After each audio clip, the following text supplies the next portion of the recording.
I think the main challenges are on one side, let's say, well, I would say three. The first one is, let's say, institutional and planning related. So it's a bit of a paradigm shift. Start thinking of demand responsive transit as a part of the mobility network. The second one is economic, of course. The third, let's say, block of challenges, in my opinion, is related really to the change of behavior of the final user. Which is the best way to propose the inclusion of DRT into the SAMP. And this is one of the main challenges. Our main challenge is not the project itself, but is how to land the project into the real world, how to make it possible.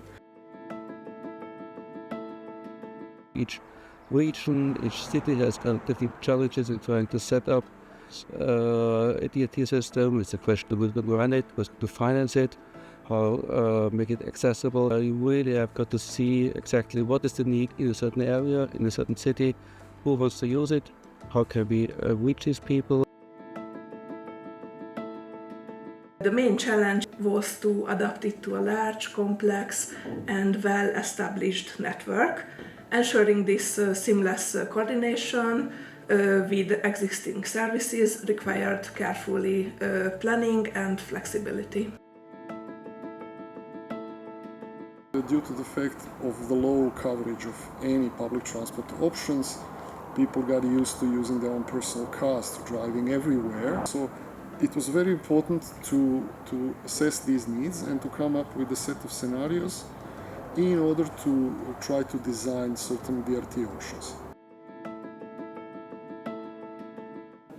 The involvement of the stakeholders at the beginning, and then the feasibility of some of the tools. There is a theory beyond them, but then there is an analysis to apply them in reality. The main challenge is funding, like long-term funding. DRT is nice to have, but it doesn't not always play the role we think it should in mobility planning.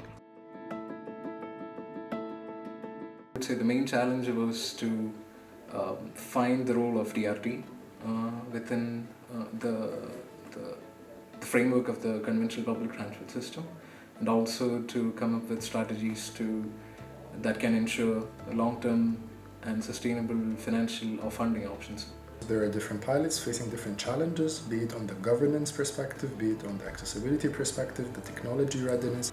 We do not want our cities to have segregated systems that just offer services from point A to point B. We want that it offers door-to-door services